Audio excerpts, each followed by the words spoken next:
දවස් 30ක්ම unlimited Netflix බලන්න. unlimited data pack එකක් මුළු පවුලටම unlimited fun එකක් අරගන්න. අදම active කරගන්න.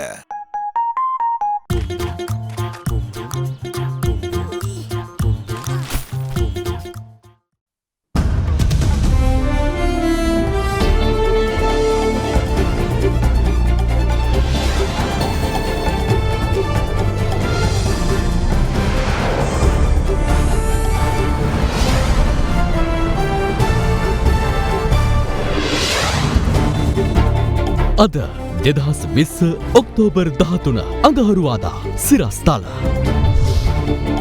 බ්‍රැන්ඩික්ස් කොල්ලුපිටිය ශාඛාවේ 7 දෙනෙකුටත් කොවිඩ් දින 9ක් තුල මිනුවන්ගොඩ පොකුර 1400 ඉක්මවයි. මහජන මුදල් අවභාවිතය සහ මැතිවරණ නීති උල්ලංඝනය කිරීමේ චෝදනා මත රිෂාඩ් අත්අඩංගුවට ගන්න නීතිපතිගෙන් පොලිසියට උපදෙස්.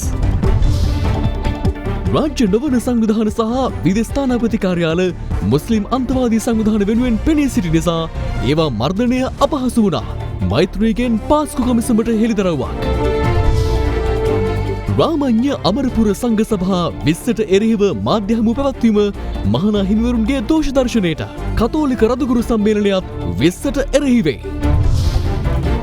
අගෝස්තුවෙන් පසු චීනයෙන් බාහිර සමාජ කොවිඩ් පොකුරක් දින 5ක් තුල මිලියන 9ක් PCR පරීක්ෂාවට ඉන්දියාවේ ආදාහනාගාර කොවිඩ් මලසිරුවරින් පිරේ.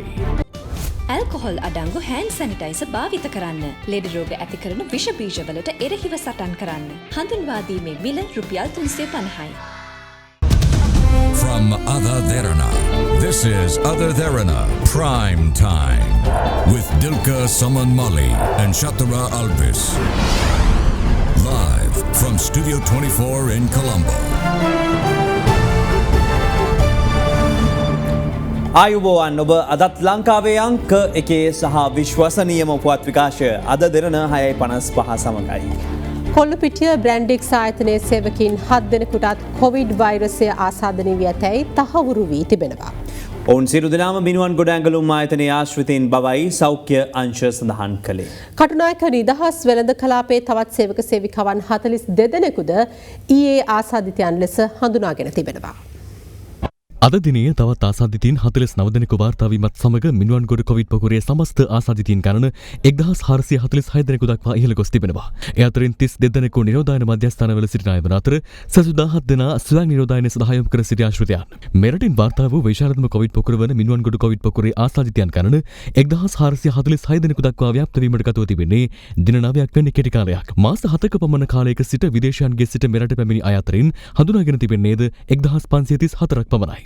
මිනුවන්ගොඩ ඇඟලුම් ආයතනයේ ආසාදිතයන්ට වෛරසය ආසාදනය වූ ආකාරය පිළිබඳ මූලාශ්‍රය තවමත් නිශ්චිතව හඳුනාගෙන නොමැති බව යුද හමුදාපති ලොතිසන් ජෙනරාල් ශවේන්ද්‍ර සිල්වා මහතා දෙරණ 360 වැඩසටහන සමග එක්වමින් ප්‍රකාශ කළා. ඔක්තෝබර් මාසේ 3 වෙනිදා කාන්තාවක් ඇඟලුම් කර්මාන්ත ශාලාවකින් හමුණු වහාම මේ හා සම්බන්ධ වෙච්ච අය ගණන් අපි හොයලා බලනවා. මේ කාන්තාව නිකන් අසනීප තත්ත්වයකට පසු වෙන්න කලින් 33 දෙනෙක්ගේ වගේ කණ්ඩායමක් මේ ආකාරයෙන් මෑට ප්‍රථම කොවිඩ් හොන ලක්ෂණ පෙන්වුම් කරලා තියෙනවා. මේක 10යි 20 අතර කාල සීමාවේදී තමයි එහෙමනම් මේ කට්ටියට බෝවිය යුතු. අපි හොයාගන්නවා හරියට තවත් නමයක අඩු කරගන්නවා 10 දෙනෙක්ට විතර. ඒ 10 දෙනාගෙන් ආපහු එක්කෙනෙක්ගේ පස්සේ හොයාගෙන අපි යද්දි විහිදිලා යනවා බන්ධනාගාරය වෙතට යනවා මේ. ඊට පස්සේ බන්ධනාගාරය ගිහලා බැලුවම එතන ඉහාට එක යන්නේ නැහැ. මොකද ඒ පුද්ගලයා හා සම්බන්ධ වෙන බන්ධනාගාරයේ පුද්ගලයාට කොවිඩ් ආසාදනයක් වීම නැහැ. ඊට අතර ඇන්ටිජන් කියලා තියෙනවා. ඒකෙන් හොයන්න පුළුවන් යම් කිසි පුද්ගලෙට හැදිලා මේක හොඳ වෙලා ගිහිලා තියෙනවද කවුරුත් නොදන්නවා කියලා ඒ ටෙස්ට් එකත් කළා. ඒකෙමුත් නැහැ. එතකොට මේ මාර්ගයේ එතනින් වැහෙනවා. ඒක පස්සේ දුවල වැඩක් නැහැ. මේ ආදි වශයෙන් මේ 10 දෙනා ගැනම අපි සොයලා බලලා තවදුරටත් හොයමින් ඉන්නවා. අද තත්ත්වය කිව්වොත් මේ වෙනකොට අපි මේ පළවෙනි කොන්ටැක්ට්ස් ටික ඔක්කොම හොයාගෙන ඉවරයි. මේ කරපු ක්‍රමවේදයන් යටතේ මේක කිසිසේත් ග්‍රහණයේ තිබෙන අවස්ථාවක් ග්‍රහණය මිදිලා නැහැ.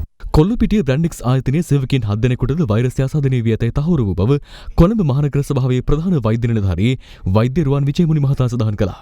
මේ සියලු දෙනාම කොළඹ නගරයෙන් පිටත පදිංචිකරුවන්. ඔවුන් සියලු දෙනාම මේ වන විට රෝහල් කරා යොමු කරලා තියෙන ප්‍රතිකාර සඳහා කාර්යාලය සම්පූර්ණයෙන්ම වසා දමා තිබෙනවා. මීට අමතරව ඔක්තෝබර් 6 වෙනිදා සිට මේ දක්වා කොළඹ නගරය තුල පමණක් PCR පරීක්ෂණ 2884ක් සිදු කරනු ලැබුවා. මෙයින් 10 දෙනෙක් පමණයි තමයි සාක්ෂාත් වූයේ ටෙස්ට් එක පොසිටිව් බවට. මේනොත් රෝගීන් කොළඹ නගරය තුලින් වාර්තා වෙලා තියෙන්නේ 5 දෙනෙක් පමණයි. ඒ 5 දෙනාගේම මූලාශ්‍රයන් අපි දන්නවා. තැනැත්තියක් ඊයේ දිනේදී දෙමටගොඩ කෙන්ට් පාරෙන් වාර්තා වුණා. ඇයත් බ්‍රැන්ඩික්ස් ආයතනයේ වැඩ කරන කාන්තාවක්. එමෙන්ම කොළඹ යුනියන් ප්‍රදේශයේ සුපිරි මහල් නිවාස සංකීර්ණයක පදිංචි අයෙකුටද වෛරසය ආසාදනය වී ඇතැයි හඳුනාගෙන තිබෙනවා.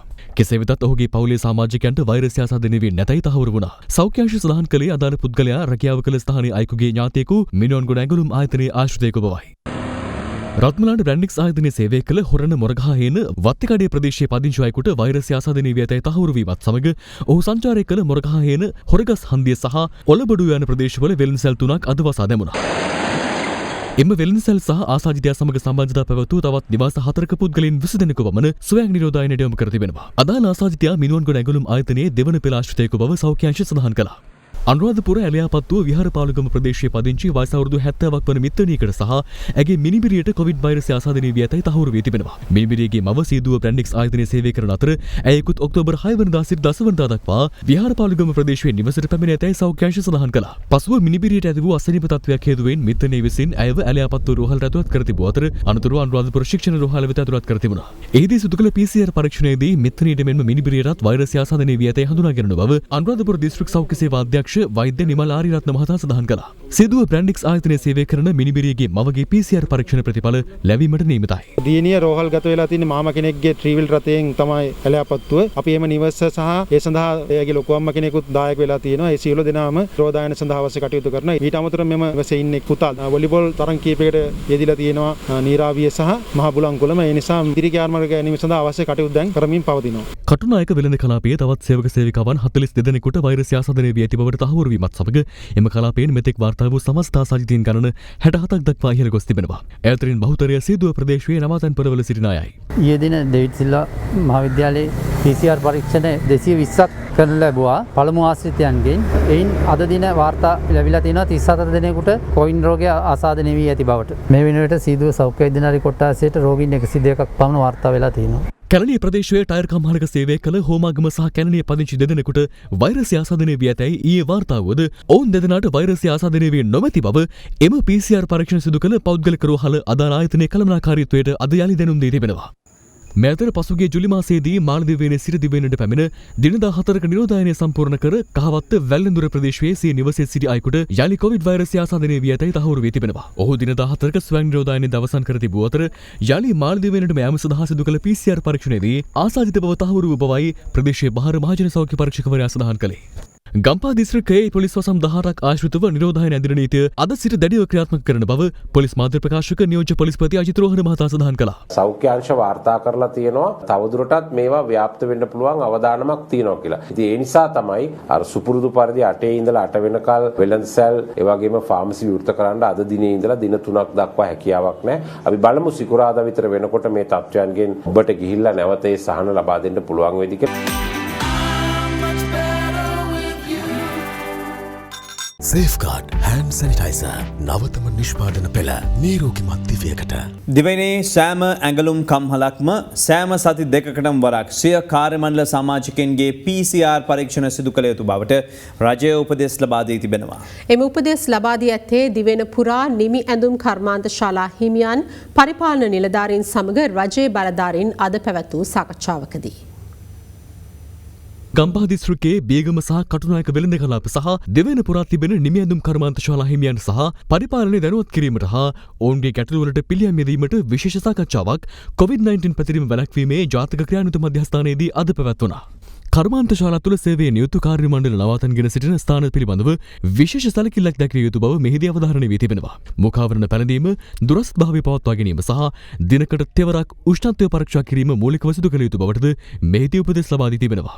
මීට අමතරව සති දෙකකට වරක් සේවකයන් PCR පරීක්ෂණයට ලක් කිරීමට කටයුතු කරන ලෙසත් හිමිකරුවන්ට දැනුම් දී තිබෙනවා. කොවිඩ් මර්ධන වැඩපිළිවෙලට සිය සහාය ලබා ගන්නයි දේශීය වෛද්‍යවරු රජයෙන් ඉල්ලා සිටියේ අද මාධ්‍ය හමුවක් පවත්වමින්. ශ්‍රී ලංකාවේ සිටින සමස්ත දේශීය වෛද්‍යවරු 24000ම සූදානම් මේ කොවිඩ් වසංගතයේ එන අභියෝගය බාරගන්න. ඒ සඳහා දේශපාලන සහ මඟ පෙන්වීමේ නායකත්වය ගරු සිසිර ජයකොඩි ඇමතිතුමා අතට පත් කරන්න. අපි රජයට දැනුවත් කරනවා, අපි ඇමතිතුමා දැනුවත් කරනවා. අපේ රෝහල් පද්ධතිය ඉතා ඉක්මනටම සංවර්ධනය කළා, මේ යටිතල පහසුකම් වැඩි කළා අපට ඒ කොරෝනා රෝගීන් සඳහා ප්‍රතිකාර කරන්න අවස්ථාව ලබා දෙන්න. මේ එමෙන්ම කොවිඩ් මර්ධනයේදී දේශීය වෛද්‍ය ක්‍රමෝපායන් භාවිත කිරීමේ වැඩපිළිවෙලකට සිය අනුග්‍රහය හිමිවන බවයි අද දෙරණ 24 බිග් ෆෝකස් වැඩසටහනට අධෙක්වෙමින් රාජ්‍ය අමාත්‍ය චන්න ජයසුමන මහතා පැවසුවේ. මම බටහිර වෛද්‍ය විද්‍යාව පිළිබඳව ඖෂධ විද්‍යාව පිළිබඳ මහාචාර්යවරයෙක් වුණත් අපිට පිළිගන්න සිද්ධ වෙනවා බටහිර වෙදකම කොරෝනා 19 කියන මේ තත්ත්වයේදී ලෝපුරා යම් අසමත්කමක් පෙන්වනවා. ඒක බෙහෙතක් තියෙනවා නම් අපි මෙච්චර දඟලන්නේ නැහැ. එන්නතක් නැති නිසානේ මේ ප්‍රශ්නේ කරලා තියෙන්නේ. එතකොට බටහිර නොවන අනිකුත් වෛද්‍ය ශාස්ත්‍රයන් පිළිබඳව මම හිතනවා අපේ රටේදී අපේ හෙළ වෙදකම, අපේ පෞරාණික සිංහල වෙදකම සහ ආයුර්වේද වෙදකම යම් සමත්කමක් පෙන්වලා තියෙනවා මේ කාරණේදී. ඉතින් ඒ වෙනුවෙන් කෙරෙන ඕනම කටයුත්තකට අපේ අනුග්‍රහය සැලසෙනවා. මේ රටේ අතිශය බහුතර බටහිර වෛද්‍යවරු මේ කොරෝනා වසංගතය වෙලාවේදී ඉඟුරු කොත්තමල්ලියකට, දුම්හට්ටියට, වාෂ්පයට අවනම්බු කරේ නැහැ. ඒකට අවස්ථාව ලබා දුන්නා. අපි චීනේ කොරෝනා තීද්දී මෙහෙ දුම් ඇල්ලුවා. ඉඟුරු කොත්තමල්ලි බිව්වා. දැන් ලංකාවේ කොරෝනා 1000කට වැඩි එකපාරෙද්දී ඉඟුරු කොත්තමල්ලි මතකත් නැහැ, මුඛවාඩම මතකත් නැහැ, දුම් ඇල්ලන්න මතකත් නැහැ, මුකුත් නැහැ. ඒ විතරක් නෙමෙයි. අපි පිරිත් කිව්වා. ඒ ලැබුණ ආධ්‍යාත්මික ශක්තියත් අපිට හේතු වුණා. දිවයින පුරා රාජ්‍ය හා පෞද්ගලික ආයතනවල සියලුම සේවකයන්ගේ පෞද්ගලික විස්තර අද සිට දින 3ක් ඇතුළත යාවත්කාලීන කරන ලෙස පොලිසිය ඉල්ලීමක් කරනවා. මේක ගම්පා දිස්ත්‍රික්කයට විතරක් නෙමෙයි මුළු ලංකාවේ හැම කෙනෙක්ගේම ඉල්ලීමක් කරන්නේ ඒ ලිපිගොනු යථාවත් කරපුවාම යම් හදිසි අවශ්‍යතාවක නිරෝධායන කටයුත්තක් සිදු කරන්න වුණොත් සෞඛ්‍ය ක්‍රියාමාර්ගයක් ගන්න වුණොත් ඒ දුරකථන අංක ටික අපිට ලැබුණාම අපිට ඒ අය සම්බන්ධ කරගන්න පුළුවන්. පවතින තත්ත්වය හමුවේ රට තුළ සෞඛ්‍ය ධාරිතාව ආරක්ෂා කරගත යුතු බවයි රාජ්‍ය වෛද්‍ය නිලධාරීන්ගේ සංගමය අද පැවති මාධ්‍යමුඛදී සඳහන් කළේ. නව සාමාන්‍යකරණය කියන කාරණය අමතක වූ හින්දා තමා මේ විදිහේ විශාල පොකුරක් එකපාර අපිට ඇවිල්ලා තියෙන්නේ. මෙහි ඊළඟ අධීරයේදී වාර්තා වෙන රෝගීන් ප්‍රමාණය සෞඛ්‍ය ධාරිතාවට දරා ගැනීමට නොහැකි වුණොත් අපි ගැටලුවකට පත් වෙනවා. ඉතාලියේදී, යුරෝපයේදී සහ ඉන්දියාවේ දැන් අද වෙලා තියෙන්නේ ඒකයි. මෙරටින් වාර්තා වූ සමස්ත COVID-19 ආසාදිතයින් ගණන 4893 දක්වා ඉහළ ගොස් තිබෙනවා. ඒ මිනුවන්ගොඩ කොවිඩ් පොකුර 1446ක් තෙක් ඉහළ යාමත් සමගයි. මේ අතර වසංගත ව්‍යාප්තියේ දරුණු බව කියා පාමින් ඉන්දියාවේ ආදාහනාගාර රැසක මල සිරුරු ගොඩ ගැසී ඇති බවයි වාර්තා වන්නේ. මෙවර විට ගෝලීය කොවිඩ් ආසාදිතයින් සංඛ්‍යාව මිලියන 38 ඉක්මවා තිබෙනවා. මරණ සංඛ්‍යාව 10,86,000කට අධිකයි. පසුගිය පැය 24 දීත් ලොව වැඩිම ආසාදිතයන් පිරිසක් වාර්තා වූයේ ඉන්දියාවෙන්. එම සංඛ්‍යාව 54,265ක්. ඒ සමග රට මුළු ආසාදිතයින් සංඛ්‍යාව 71,77,000 ඉක්මවා ගියා. කොවිඩ් මරණ සංඛ්‍යාවද ලක්ෂ ඉක්මවා යමින් ඉන්දියාව මෙවර විට දකුණු ආසියානු කලාපයේ තීරණාත්මක සන්ධිස්ථානයකට පැමිණ තිබෙනවා. මේ අතර දිල්ලි නුවර පැරණි ආදාහනාගාරය කොවිඩ් රෝගීන්ගේ මලසිරුරු වලින් පිරී ගොස් ඇති අයුරු එරට මාධ්‍ය වාර්තා කර තිබුණා. මේ අතර චීනයේ චින්ඩාවෝ නගරයෙන් නව කොවිඩ් ආසාදිතයන් 12 දෙනෙකු හඳුනාගෙන තිබෙනවා. එලෙස චීනයේ ස්වදේශිකයන් තුලින් කොවිඩ් ආසාදිතයන් හඳුනාගෙන ඇත්තේ පසුගිය අගෝස්තු මාසයෙන් පසුයි. ඒ සමගින්ම නගරයේ වැසියන් ලක්ෂ 90ක් දින 5ක් තුල PCR පරීක්ෂණයට ලක් කිරීමටයි සෞඛ්‍ය බලධාරීන් තීරණය කර ඇත්තේ. හිටපු අමාත්‍ය රිෂාඩ් බදුදීන් අත්අඩංගුවට ගන්නා ලෙස නීතිපතිවරයා වැඩ බලන පොලිස්පතිවරයාට අද උපදෙස් දුන්නා. ඒ මහජන මුදල් ලාභාවිතා කරමින් සහ මැතිවරණ නීති උල්ලංඝනය කරමින් පසුගිය ජනාධිපතිවරණයේදී පුත්තලම ප්‍රදේශයේ අවතැන් වූවන් ඡන්දය ප්‍රකාශ කිරීමට මන්නාරම් ප්‍රදේශයට රැගෙන යාමේ සිදුවීමට අදාළවයි. පාර්ලිමේන්තු මන්ත්‍රී රිෂාඩ් බදෙව්දීන් අත්අඩංගුවට ගැනීම සඳහා වරින්තු ලබා ගන්නා ලෙසට වැඩබලන පොලිස්පතිවරයාට නීතිපතිවරයා අද දහවල් උපදෙස් ලබා දුන්නා. ඒ මහජන මුදල් අවභාවිතය සහ මැතිවරණ නීති උල්ලංඝනය කරමින් පසුගිය ජනාධිපතිවරණයේදී ඡන්දය ප්‍රකාශ කිරීම සඳහා අවතැන් වූවන් ප්‍රවාහනය කිරීමට ලංකා ගමනාගමන මණ්ඩලයේ බස් රථය දිවීම යන චෝදනා සම්බන්ධයෙන් නීතිපති උපදෙස් මත අධිකරණයට කරුණු දැක්වූ අපරාධ පරීක්ෂණ දෙපාර්තමේන්තුව ප්‍රකාශ කළේ යහපාලන ආණ්ඩුවේ කර්මාන්ත සහ වාණිජ අමාත්‍යවරයා ලෙස කටයුතු කළ රිෂාඩ් බදෙව්දීන් මහතා මෙන්ම එම අමාත්‍යාංශය යටතේ පිහිටුවා දිගුකාලීන අවතැන් වූවන් නගා සිටුමේ ව්‍යාපෘතියේ අධ්‍යක්ෂවරයා ලෙස කටයුතු කළ මොහමඩ් යාසීම් සහ එම ව්‍යාපෘතියේ ගණකාධිකාරීවරයා වූ අලකරත්නම් මනෝරංජන් නැමැති දෙනා අත්අඩංගුවට ගැනීමට වරින්තු නිකුත් කරන ලෙසයි. පසුගිය ජනාධිපතිවරණ සමයේදී පුත්තලම ප්‍රදේශයේ පිහිටි අවතැන් කඳවුරවල සිටි 11,000කට අධික ජනතාවක් ලංකා ගමනාගමන මණ්ඩලයට අයත් බස් රථ 222කින් මන්නාරම් ප්‍රදේශයට ඡන්දය භාවිත කිරීමට රැගෙන ගොස් ඇති බව අපරාධ පරීක්ෂණ දෙපාර්තමේන්තුවේ වාණිජ විමර්ශනාංශයේ ස්ථානාධිපතිවරයා ප්‍රකාශ කළා. එම ලංකම බස් රථ සඳහා දිගුකාලීන අවතැන් වූවන් ගුවන් නගා සිටුවීමේ ව්‍යාපෘතියෙන් රුපියල් 95,25,60ක මුදලක් නොවැම්බර් 15 වනදා ගෙවා ඇති බවත් එම ගෙවීම නීති විරෝධී බවට අමාත්‍යාංශ ලේකම්වරයා ප්‍රකාශ කිරීමෙන් පසුව එක්තරා රාජ්‍ය නොවන සංවිධානයක් විසින් දින 6කට පසුව එම මුදල ප්‍රතිපූර්ණය කර තිබෙනවා.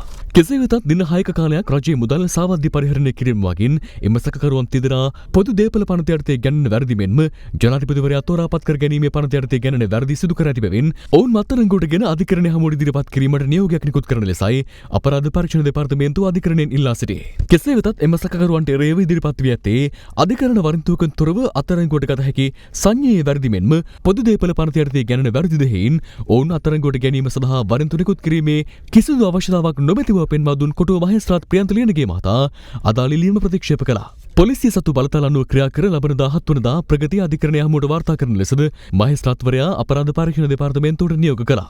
ඉන්පසු නීතිපති දප්පුරද ලිවේරා මහතා අද පස්වරුවේ වැඩබලන පොලිස්පති සී.ඩී. වික්‍රමරත්න මහතාට රිෂාන් බදියුදීන් ඇතුළු සැකකරුවන් වහාම අත්අඩංගුවට ගන්නා ලෙස උපදෙස් ලබා දුන්නා. රුපියල් මිලියන 9.5ක් සාපරාධී සාවද්‍ය පරිහරණය කිරීම සම්බන්ධයෙන් සැකකරුවන් වශයෙන් නම් කිරීමට ප්‍රමාණවත් සාක්ෂි ඇති බැවින් දඬුවම් ලැබිය යුතු වරදක් සිදු කිරීමට අදාළව සැකකරුවන් වශයෙන් නම් කර එම අයගේ ප්‍රකාශ සටහන් කර ගැනීමටද එම අය සැකකරුවන් වශයෙන් අධිකරණයට ඉදිරිපත් කිරීමටද ගරු නීතිපතිතුමා විසින් වැඩබලන පොලිස්පතිවරයාට උපදෙස් ලබා දී තිබෙනවා. මේ අතර පාස්කු විරුද්ධ ත්‍රස්ත ප්‍රහාරය සම්බන්ධයෙන් තමන් යලි අත්අඩංගුවට ගැනීම වැළැක්වීමේ නියෝගයක් නිකුත් කරන්න ඉල්ලා හිටපු අමාත්‍ය රිෂාඩ් බදියුදීන් මහතාගේ සොහොයුරු රියාෂ් බදියුදීන් අභ්‍යාචාධිකරණය හමුවේ අද රිට්පෙත් සමගනු කළා. මීට පෙර කිසිදු චෝදනාවක් ඔප්පු කිරීමට නොහැකිව තමා නිදහස් කළ පසුබිමක දේශපාලන හේතු මත විවිධ පාර්ශ්ව එල්ල කරන බලපෑම් හමුවේ යලි අත්අඩංගුවට ගැනීමේ සාධාරණ බියක් මතුව ඇති බැවින් මෙම රිට්පෙත් සමගනු කළ බවයි පෙත්සම්කරු පවසන්නේ. This is a news alert from Ada Verana 24. මෙන්න දැන් ලැබුණු විශේෂ පුවතක්. ජීවන වියදම සහ COVID-19 වෛරසය හේතුවෙන් නැති වී ඇති දුෂ්කරතා සැලකිල්ලටගෙන රජය විසින් පරිප්පු, ටින්මාලු, බීලුණු, සීනි යන අත්‍යවශ්‍ය භාණ්ඩ ආනයනික බදු ඉවත් කර තිබෙනවා. ජනාධිපති මාධ්‍යාංශය නිවේදනයක් උත් කරමින් සඳහන් කරන්නේ බදු ඉවත් කිරීම නිසා අද රාත්‍රියේ සිට ලොකු සැමන් ටින් එකක් රුපියල් 200කට, බීලුණු කිලෝවක් රුපියල් 100කට, සීනි කිලෝග්‍රෑමයක් රුපියල් 85කටද මිලදී ගත හැකි බවයි. මෙම අත්‍යවශ්‍ය භාණ්ඩ ඇතුළුව රුපියල් 500කට වැඩි වටිනාකමක් සහිත භාණ්ඩ සතොස ආයතනයෙන් මිලදී ගන්නා විට පරිප්පු කිලෝවක් රුපියල් 150කට මිලට ගත හැකියි. මෙන්න එම පුවත නැවතත්. ජීවන වියදම සහ COVID-19 වෛරසය හේතුවෙන් ඇති වී ඇති දුෂ්කරතා සැලකිල්ලටගෙන රජය විසින් පරිප්පු, ටින්මාලු, බීලුණු, සීනි යන අත්‍යවශ්‍ය භාණ්ඩවල ආනයනික බදු ඉවත් කර තිබෙනවා. ජනාධිපති මාධ්‍යාංශයේ නිවේදනයක් නිකුත් කරමින් සඳහන් කරන්නේ බදු ඉවත් කිරීම නිසා අද රාත්‍රියේ සිට ලොකු සැමන් ටින් එකක් රුපියල් 200කට, බීලුණු කිලෝවක් රුපියල් 100කට, සීනි කිලෝග්‍රෑමයක් රුපියල් 85කටද මිලට ගත හැකි බවයි. මෙම අත්‍යවශ්‍ය භාණ්ඩ ඇතුළුව රුපියල් 500කට වැඩි වටිනාකමක් සහිත භාණ්ඩ සතොස ආයතනයෙන් මිලදී ගන්නා විට පරිප්පු කිලෝවක් රුපියල් 150කට මිලට ගත හැකියි. This is a news alert from Ada Verana 24.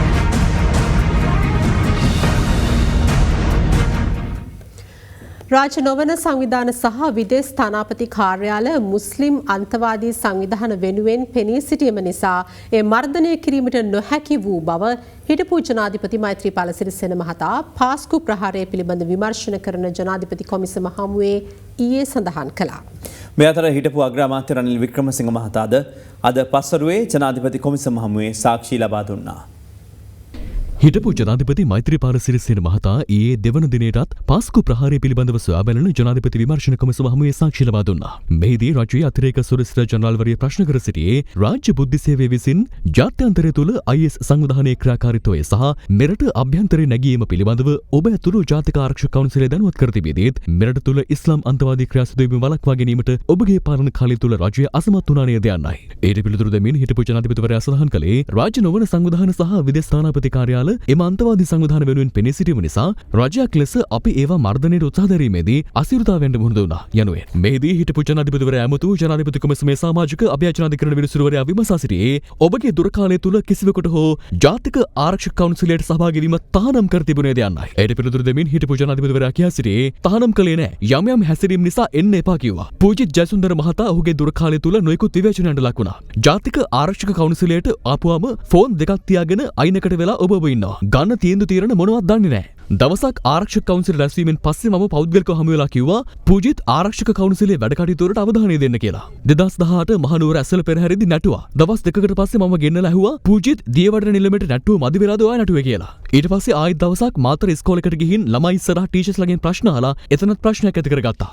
පොළොන්නරුවේ අපේ ගමේ නාවික හමුදාව සංගීත සංදර්ශනයක් ක්ලාස් කරලා තිබුණා. පූජිත් ඒකෙදී මගින් ඇවිල්ලා ඇහුවා සර් මම සින්දුවක් කියන්නද කියලා. මමත් ඉතින් ඔන්න ඔහේ හා කිව්වා. පූජිත් වේදිකාවට නැගලා සින්දුවක් කිව්වා. දෙකක් කිව්වා. සාමාන්‍යයෙන් ජනප්‍රිය ගායකයෙකුත් සින්දු 3ක් කියලා වේදිකාවෙන් බැහැලා යනවා. ඒත් පූජිත් එකක් දෙකක් තුනක් නෙවෙයි සින්දු 6ක් කිව්වා. ඒත් නැවැත්තුවේ නැහැ. තව ටිකක් හිටියනම් මිනිස්සු හූ ගියයි කියලා බැරිම තැන මම නැගිටලා ආවා. මම වාහනේට නගිනවා දැකලා සින්දු කියන එක නවත්තලා ඇවිල්ලා පූජිත් මගින් ඇහුවා සර් මම සින්දු කියව ලස්සනයිද කියලා. මම කිව්වා හොඳ හින්දා තමයි මම මේ යන්නේ කියලා. ඔන්න ඔය වගේ හැසිරීමක් තමයි පොලිස්පතිගේ තිබුණේ. යයි හිටපු ජනාධිපතිවරයා කොමිසම් සභාවේ සිනහ මැද සාක්ෂි ලබා දුන්නා.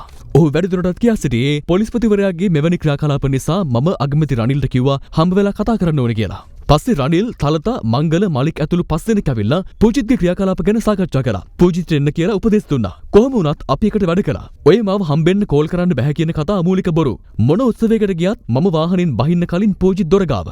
මම PSO ට කියනවා පූජිත්ට පොඩ්ඩක් අයින් වෙන්න කියන්න දොර අරගන්න බෑ කියලා. යයි හිටපු ජනාධිපතිවරයා වැඩිදුරටත් ජනාධිපති කොමිසම ඉදිරියේ සාක්ෂි ලබා දුන්නා. එසේම ප්‍රහාරයක් සිදු විය හැකි බවට තොරතුරු දිගින් දිගටම ලැබී තිබේදීත් ආරක්ෂක අංශවල ඉහළ නිලධාරීන් ඒ නොසලකා හරිමින් තම වගකීම පැහැර හැර ඇති බව හිටපු ජනාධිපතිවරයා කොමිසම සඳහන් කළා. එහිදී රාජ්‍ය අතිරේක සොලිසිටර් ජනරාල්වරිය විමසා සිටියේ කවුද වගකීම පැහැර හැර නිලධාරීන් යන්නයි. ඒට පිළිතුරු දෙමින් හිටපු ජනාධිපතිවරයා කියා සිටියේ එහි වගකීම ගත යුත්තේ හිටපු ආරක්ෂක ලේකම් හේමසිරි ප්‍රනන්දු මහතා සහ පොලිස්පති පූජිත් ජයසුන්දර මහතා බවයි. මෙහිදී ජනාධිපති කොමිසමේ සභාපති විනිසුරුවරයා ප්‍රශ්න කර සිටියේ ප්‍රහාරයක් පිළිබඳ තොරතුරු පොලිස්පතිවරයාට සහ ආරක්ෂක ලේකම්වරයාට ලබා දීම සිදු කර ඇත්තේ කවුද යන්නයි. නිලන්ත ජයවර්ධන යයි හිටපු ජනාධිපතිවරයා පිළිතුරු දුන් විගසම සභාපති විනිසුරුවරයා පෙරලා ප්‍රශ්න කළේ එසේනම් ඔබ ප්‍රහාරය වළක්වා නොගැනීමේ වගකීම නිලන්ත ජයවර්ධනට නොපවරන්නේ මන්ද යන්නයි. එම ප්‍රශ්නය ඇසීමත් සමග හිටපු ජනාධිපතිවරයා සුළු මොහොතක් නිහඬව සිටි අතර පසුව සභාපති විනිසුරුවරයා නැවතීම ප්‍රශ්නය යොමු කළා. ඇයි ඔබ පාස්කු ප්‍රහාරය වළක්වා නොගැනීමේ වගකීමක් නිලන්ත ජයවර්ධනට පවරන්නේ නැත්තේ? එවර ඊට පිළිතුරු ලෙස හිටපු ජනාධිපතිවරයා කියා සිටියේ ප්‍රධාන වශයෙන්ම වගකිය යුත්තේ හිටපු ආරක්ෂක ලේකම්වරයා සහ හිටපු පොලිස්පතිවරයා බවයි. සභාපති විනිසුරුවරයා ජලිත් ප්‍රශ්න කරේ ලද තොරතුරු පිළිබඳ ප්‍රධාන වගකීම ඇත්තේ කාටද යන්නයි. කවුරුන් හෝ කෙසේ හෝ එම තොරතුරු මට දැන්විය යුතු තිබුණා. ඒ කියන්නේ හේමසිරි පූජිත් නිලන්ත සිසිර යන 4 දෙනාම මේකට වග කියන්න ඕනේ. යයි හිටපු ජනාධිපතිවරයා පිළිතුරු ලබා දුන්නා. මේ අතර පාස්කු ප්‍රහාරය එල්ලවන අවස්ථාවේ මෙරට අග්‍රාමාත්‍යවරයා ලෙස කටයුතු කළ හිටපු අග්‍රාමාත්‍ය රනිල් වික්‍රමසිංහ මහතා පාස්කු ප්‍රහාරය පිළිබඳ විමර්ශනයට අදාළව සාක්ෂි ලබා දීම සඳහා අද යලියම කොමිසම හමුවට පැමිණියා. ඔහු අද එම කොමිසම හමුවට පැමිණියේ දෙවන දිනයටයි.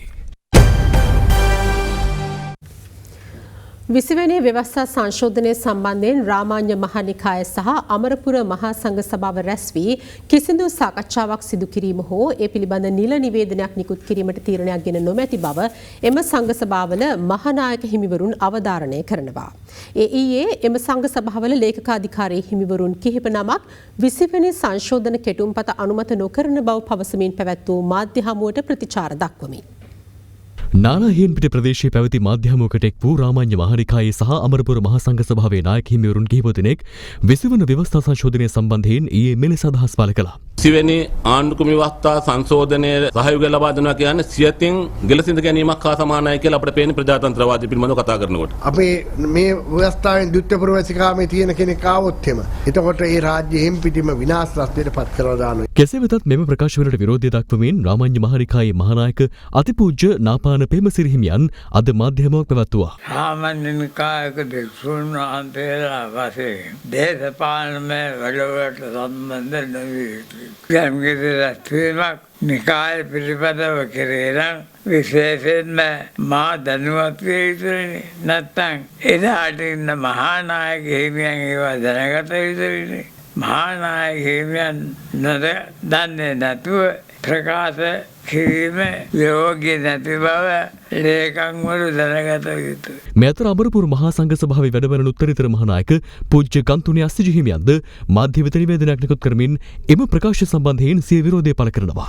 අමරපුර මහා සංඝ සභාව රැස් වී 20 වැනි ව්‍යවස්ථා සංශෝධනය සම්බන්ධයෙන් කිසිදු සාකච්ඡාවක් සිදු කර නොමැති බවත් විධායකය දැනට වඩා ශක්තිමත් විය යුතු බව තම පෞද්ගලික මතය බවත් උන්වහන්සේ මෙම නිවේදනයෙන් පෙන්වා දෙනවා. එමෙන්ම සංවර්ධනාත්මක විවේචනවලට ආණ්ඩුක්‍රම ව්‍යවස්ථා සම්පාදකයන් හොඳින් ඇහුම්කන් දිය යුතු බවද උන්වහන්සේ වැඩිදුරටත් පවසනවා. මේ අතර 20 වන ව්‍යවස්ථා සංශෝධනය ඉදිරියට රැගෙන නොයන ලෙසත් නව ව්‍යවස්ථාවක් සකස් කිරීමට මේ අවස්ථාවේ ප්‍රමුඛතාව ලබා දෙන ලෙසත් කතෝලික රදුගුරු සම්මේලනය ඉල්ලීමක් කර තිබෙනවා. නිවේදනයක් නිකුත් කරමින් කතෝලික රදුගුරු සම්මේලනය පවසන්නේ එක් පුද්ගලයෙකු වටා බලය කේන්ද්‍රගත වීම ප්‍රජාතන්ත්‍රවාදී රටකට අහිත කරවීම හේතුවෙන් 20 වන සංශෝධනය පාර්ලිමේන්තුවට ඉදිරිපත් කිරීමට පෙර පුළුල් ලෙස අධ්‍යයනය කළ යුතු බවයි.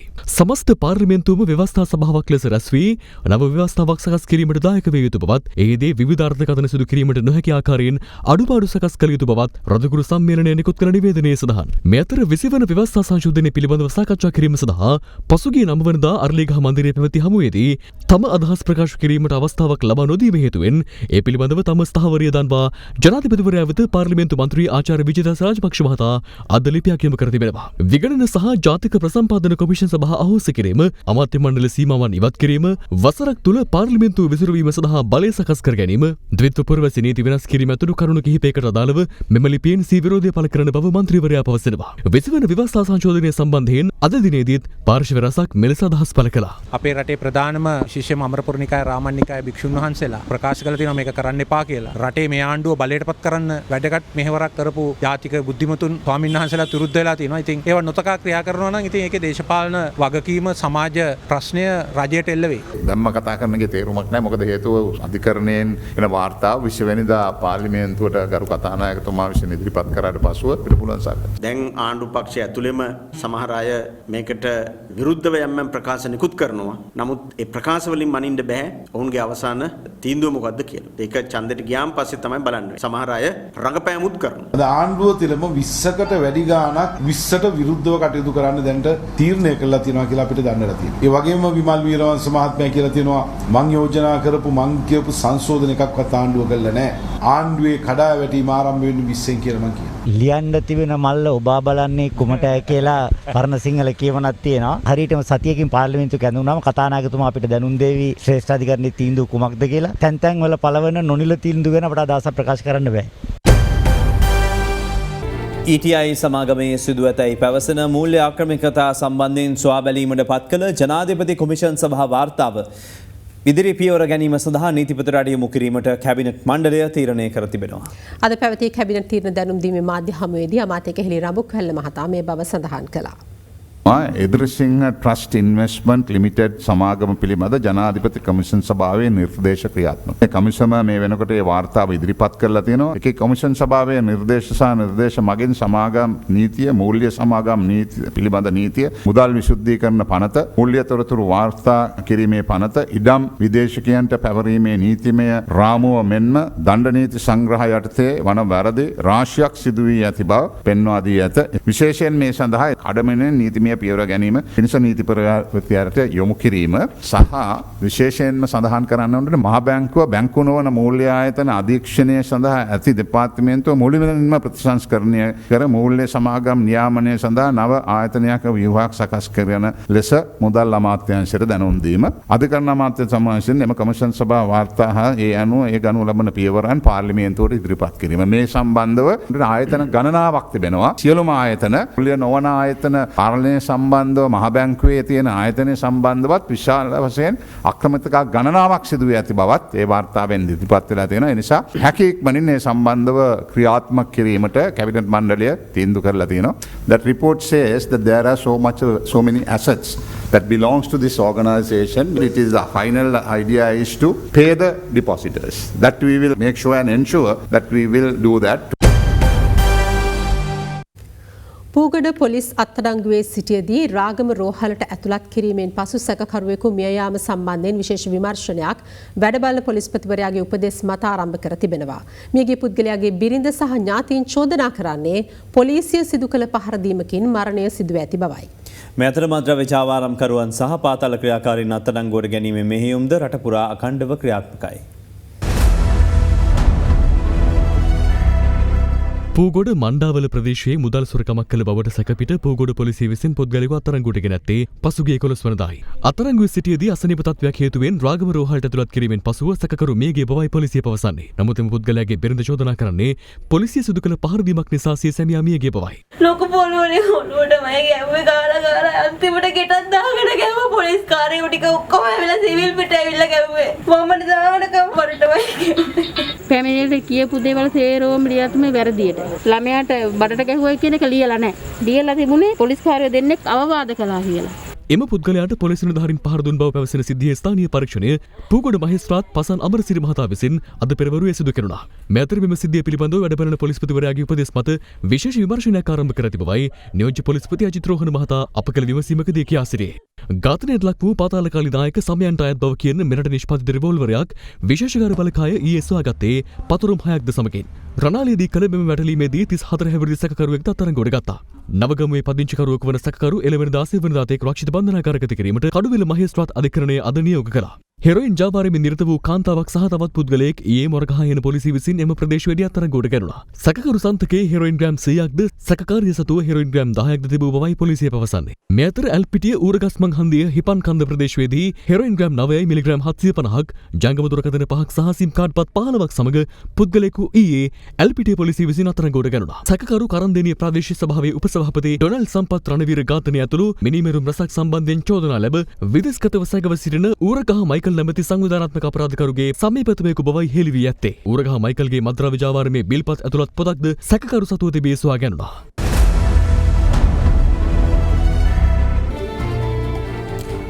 දැන් තවත් පුවත් කිහිපයක් කෙටි. අද උදෑසන 11:30ට පමණ බේරුවල ප්‍රදේශයේ මුහුදුබඩ ජීවත් වන පිරිස සහ දීවරයන් සුනාමි තත්ත්වයක් යයි බේරුවල පොලිසිය නිලධාරීන් මත කලබලයට පත් තිබෙනවා. පසුව අනාවරණ වී ඇත්තේ කළුතර ප්‍රදේශයේ සිදු කිරීමට සැලසුම් කළ සුනාමි පෙරහුරුවක් පිළිබඳව බේරුවල ප්‍රාදේශීය ලේකම් කාර්යාලයට වැරදීමකින් සංනිවේදනය වී ඇති බවයි. 14 වෙච්ච එකකින් තාම අර බය ගැතිය මුදායිනේ කට්ටියට තාම තියෙනවානේ. කාඩ් පේෂන්ට්ලා ඉන්නවා. එක එක ලෙඩ වෙච්ච මිනිස්සු ඉන්නවා. මාධ්‍යෙන් දැනුම් දෙන්නේ වාස් දාගෙන එළියට යන්න. මේගොල්ලෝ මෙහෙම කලබලයක් කර පුළුවන් නැති වෙන උනා කරන්නේ. එතන 11:40 විතර මට ප්‍රාදේශීය ලේකම් කාර්යාලයේ කතා කරා සුනාමි තත්ත්වය 11:55ට එනවායි කියලා. එතකොට මම ආව කවුද කිව්වේ ආපදා කළමනාකරණ මධ්‍යස්ථානයෙන් මෙහෙම කිව්වයි කියලා කිව්වා. ඉතින් ඒකම මගේ මම ටක් ගාලා මගේ ශබ්ද විකාශනය යන්ත්‍රමකින් තියෙනවා කියලා මම දැනුවත් කරා. ඊට පස්සේ මට එනවා තොරතුරක් මේක කළුතර තිබ්බ අභ්‍යාසයක් වැරදිලා බේරුවල ප්‍රාදේශීය ලේකම් කාර්යාලයට ෆැක්ස් එක ඇවිල්ලා කියලා. ඒක උනේ මේ කවුරුවත් දන්නේ නැහැ. පොලිසිය තුනම දන්නේත් නැහැ. මේ බේරුවලට ආපු එක ගැන මම වග කියන්න ඕනේ. මම වගකීම් බාර ගන්නවා. මම අපි බේරුවලට නිකන්ම කිව්වේ. ඕගොල්ලෝ මොනාරි අපහසුතාවයක් වුණා නම් මම දිස්ත්‍රික්කයේ අධ්‍යක්ෂ විදිහට මම ඒ අපොලගේ සමාව ඉල්ලනවා. අපි පෙරහුරුවක් කියලා කියලා ආපදා කළමනාකරණයකින් තමයි දැනුම් දීමක් කරලා තියෙන්නේ. ඒකත් අවලංගු. ශ්‍රී ලංකා පොලිසියේ ප්‍රථම කාන්තා නියෝජ්‍ය පොලිස්පති වශයෙන් පත් වූ බිම්ෂානි ජාසිංහ ආරච්චි මහත්මිය අද සිය රාජකාරිය ආරම්භ කළා. ඒ කොළඹ ග්‍රෑන්ඩ් පාස්හි පිහිටි ළමා හා කාන්තා අපයෝජන නිවාරණ කාර්යාංශයේදී. නුවර කුරුණෑගල ප්‍රධාන මාර්ගයේ 4 කනුව ප්‍රදේශයේදී අතුරු මාර්ගයකින් පැමිණ ටිපරතයක් මාර්ගයේ ඉවුර කැඩී යාම හේතුවෙන් ප්‍රධාන මාර්ගයට පෙරළී එහි රියදුරු එම ටිපරතයට යට වී ජීවිතක්ෂයට පත් වී තිබෙනවා.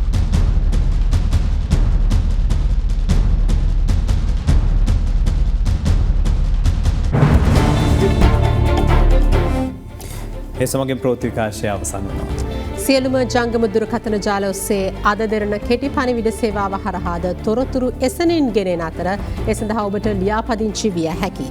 ඒ ඔබේ ජංගම දුරකථන ජාලය ඩයලොග්, මොබිටෙල්, හච් හෝ එයාටෙල් සබඳතාවක් නම් තිරේ දැක්වෙන ආකාරයට ලියාපදිංචි වීමෙන් ඔබට ඉංග්‍රීසි සහ සිංහල භාෂාවලින් වගේම දමිළ භාෂාවෙන් අද දෙරණ කෙටි පණිවිඩ සේවාව ලබා ගන්න පුළුවන්. සුබ රාත්‍රී.